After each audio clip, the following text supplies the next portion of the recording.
Vous allez assister à la 9e revue navale depuis 1945.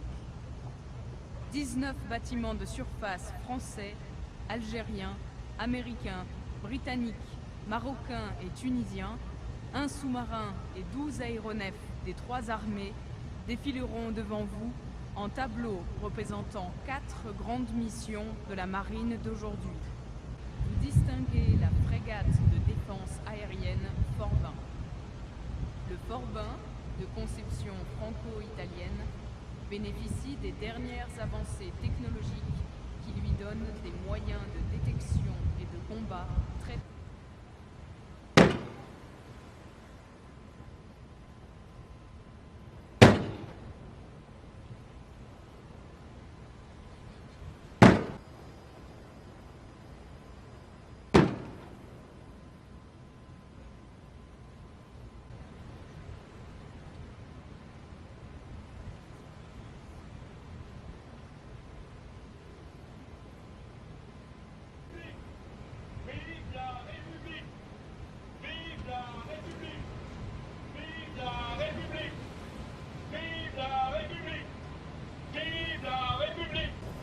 Comme le Forbin, le Jean Bart qui s'approche est spécialisé dans la lutte anti-aérienne.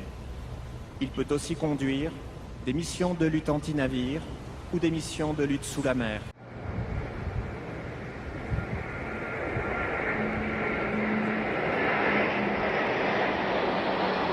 Le Jean de Vienne a été conçu pour lutter contre les sous-marins.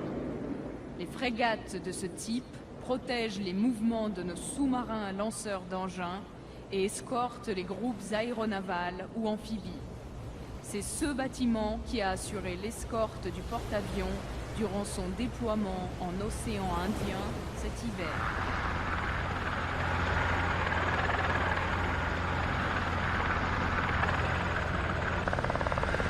Bâtiments furtifs, les frégates comme l'Akotnik qui se présentent ont été conçus pour participer au règlement des crises et pour faire respecter les intérêts de l'État. Une frégate de ce type a participé récemment à l'évacuation des ressortissants en Libye. Elles accueillent et mettent en œuvre des détachements commando et des hélicoptères comme le Panthère ou le Caïman Marine qui se posent.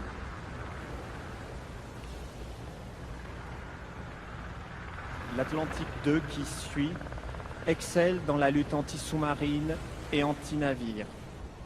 Cet avion de patrouille maritime peut recueillir du renseignement et délivrer des armes en mer comme au-dessus de la terre.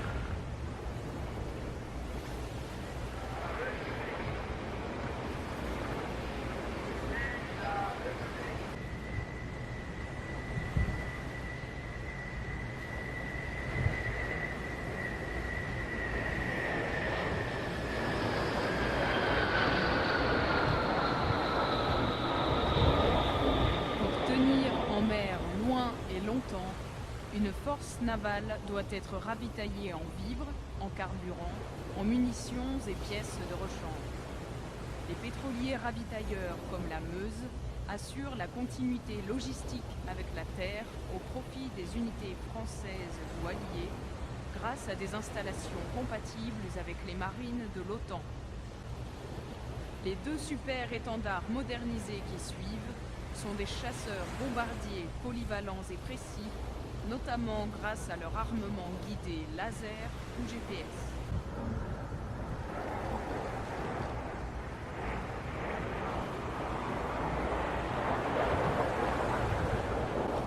Le sous-marin Perle, que vous apercevez, est l'un des 6 sous-marins nucléaires d'attaque français. Capables d'opérer discrètement, ils peuvent acquérir une perception détaillée d'activités militaires à terre sans dévoiler leur présence. Excellents chasseurs de navires comme de sous-marins, ils contribuent à la sûreté de notre dissuasion et jouent un rôle important dans la protection des forces navales. Outre les sous-marins nucléaires lanceurs d'engins, la France dispose, pour assurer la dissuasion nucléaire, d'une composante aéroportée assurée par l'armée de l'air et la marine nationale. Le missile nucléaire peut être emporté depuis le Charles de Gaulle par des rafales marines comme ceux qui se présentent en ravitaillement.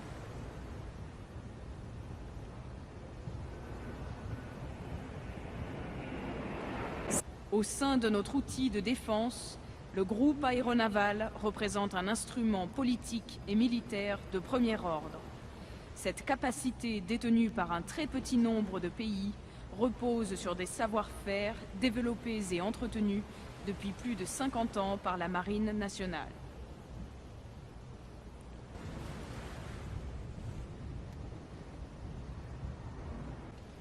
Grâce à sa capacité de projection de force, la France peut contribuer à stabiliser ses zones d'intérêt stratégique à travers le monde et protéger ses ressortissants, les évacuer si nécessaire. C'est l'objet de ce deuxième tableau de la revue navale. Les bâtiments amphibies offrent un large éventail de modes d'action, de l'assistance humanitaire à la projection de force en milieu hostile. Ils peuvent intervenir dans un cadre national comme multinational et constituent le cœur de l'échelon national. La France dispose de 3 bâtiments de projection et de commandement comme le Tonnerre. Ces bâtiments combinent les fonctions de porte-hélicoptère d'assaut, de mise en œuvre d'assaut amphibie, de transport et de projection de troupes, d'hôpital et d'état-major embarqué. Sur l'arrière du Tonnerre se trouve un engin de débarquement amphibie rapide capable de naviguer à 25 nœuds et de transporter 80 tonnes de charge.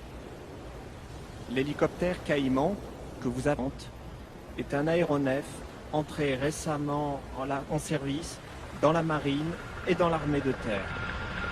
Le Caïman, nom donné au NH-90, est un hélicoptère de combat capable de mener des missions de lutte anti-sous-marine et anti-navire et de mettre en œuvre du personnel des forces spéciales dans le cadre d'opérations de contre-terrorisme maritime.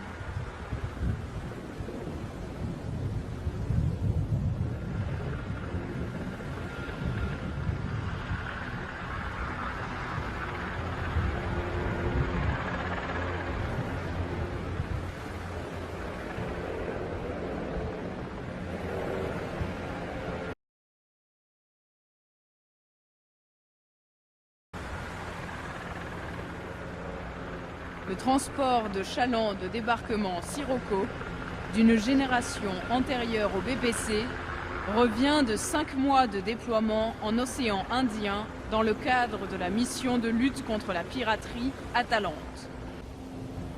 Employé régulièrement à partir des bâtiments amphibies, le Tigre que vous apercevez sur le pont d'envol est un hélicoptère de l'armée de terre qui a fait ses preuves en Afghanistan, en Libye ou au Mali. La frégate de défense aérienne qui suit est le Chevalier Paul. Elle est du même type que le Forbin, qui était en tête de cette revue navale. Comme son sister ship, ce bâtiment de combat a participé aux opérations militaires en Libye, contribué aux actions de lutte contre le terrorisme international en océan Indien et assuré des missions en Méditerranée orientale.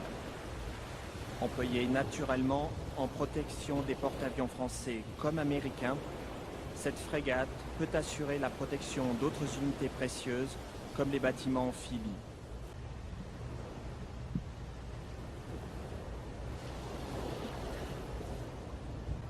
Le HMS Echo de la Royal Navy est un bâtiment polyvalent capable de soutenir des forces en leur fournissant des informations océanographiques et hydrographiques. Il contribue ainsi à assurer la sécurité de la navigation des unités britanniques déployées. Ces équipements lui permettent en outre d'accueillir l'état-major d'une force de guerre des mines.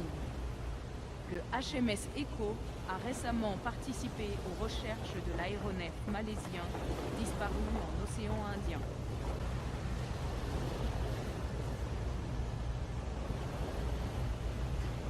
L'USS Mount Whitney, qui se présente à vous, est un bâtiment amphibie de commandement. Depuis 2005, il est le navire amiral de la 6e flotte américaine qui opère en Méditerranée.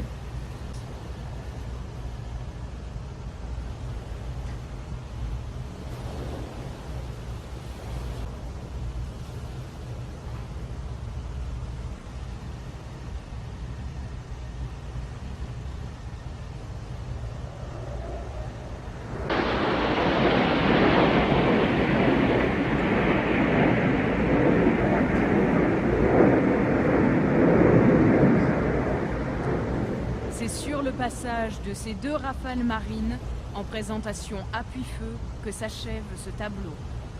Avec le groupe aéronaval, le groupe amphibie constitue ainsi l'ossature de la capacité d'intervention française par voie maritime. Ce 3e tableau est consacré à la sécurité maritime. Au total, un quart des missions de la marine est consacré à l'action de l'État en mer. La mission principale du Falcon 50 Marine qui va survoler le dispositif est celle de l'alerte nationale de secours en mer, tenue 24 heures sur 24 et 7 jours sur 7. En parallèle à cette alerte, le Falcon 50 participe à toutes les missions de surveillance des approches maritimes.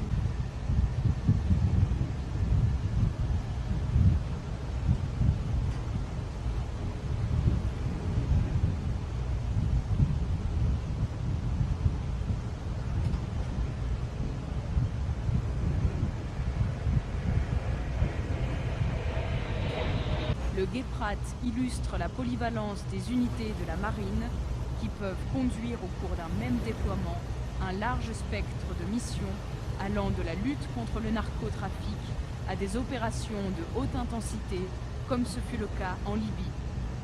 Cette frégate et son hélicoptère embarqué Panthère ont participé pendant près de 5 mois en 2013 à la lutte contre la piraterie en océan Indien dans le cadre de l'opération européenne Atalante.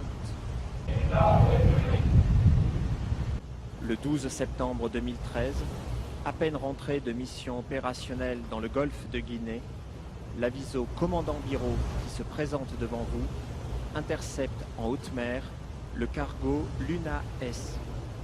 Après un pistage aérien de plusieurs jours par la douane, les commandos marines prennent d'assaut le navire. Plus de 20 tonnes de drogue sont interceptées. Dans le cadre de ces opérations, dont les modes d'action sont semblables à ceux employés pour le pistage de bâtiments de guerre, la présence d'aéronefs comme l'Atlantique II qui passera ensuite est essentielle. Comme la plupart des autres unités de la marine, cet avion peut être employé pour des missions d'intensité variable. Outre l'escorte d'un groupe aéronaval ou amphibie, les avions de patrouille et de surveillance maritime jouent un rôle déterminant dans les missions à caractère civil. Les 3 prochains bâtiments, algériens, marocains et tunisiens, rappellent que l'armée d'Afrique s'est illustrée lors de cette bataille. Tirailleurs, tabors, spahis, goumiers ou légionnaires, ils étaient redoutables et redoutés. Les régiments d'Afrique ont versé leur sang pour la libération de la France. La Soumam est le bâtiment école de la marine algérienne. En service depuis 2012, la frégate Sultan Moulay Ismail est l'une des 3 corvettes actuellement en service dans la marine royale marocaine. Le navire Lagalit qui se présente devant vous est l'un des 3 patrouilleurs lance-missiles de la marine tunisienne. Il porte le nom d'un archipel d'îles rocheuses situé au point le plus septentrional de la Tunisie. Parce que la mer ne connaît pas de frontières et que la Méditerranée est un espace commun, les marines riveraines coopèrent au quotidien pour en assurer la surveillance et la protection.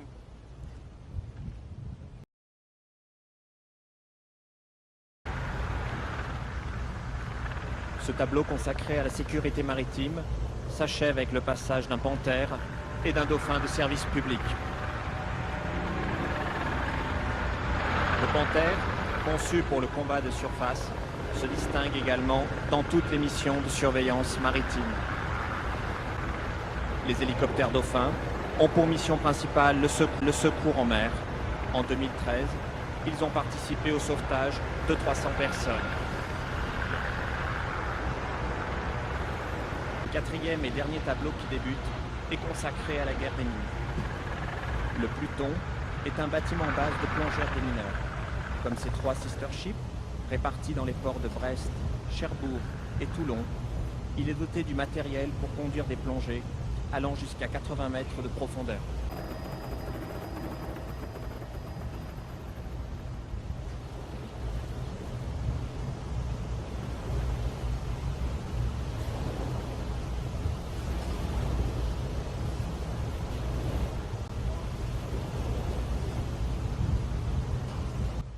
Capricorne qui se présente maintenant est l'un des 11 chasseurs de mines actuellement en service. Ce bâtiment dispose d'un sonar et de moyens d'intervention pour identifier et contreminer les engins concernés. Afin de mieux comprendre le travail du Capricorne, on peut citer à titre d'exemple qu'il a détruit près de 3 tonnes d'explosifs sous-marins réels depuis l'été dernier.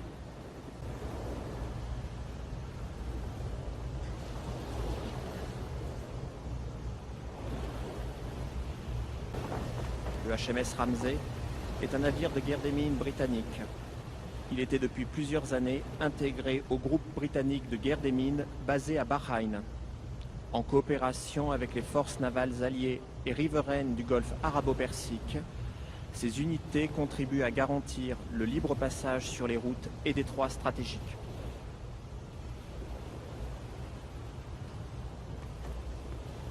Cette revue navale s'achève avec cette présentation de la force de guerre des mines. Vous avez pu voir aujourd'hui les moyens que la marine met en œuvre chaque jour sur, au-dessous et au-dessus de toutes les mers du monde pour préserver les intérêts de la France, assumer ses responsabilités, garantir la sécurité des Français.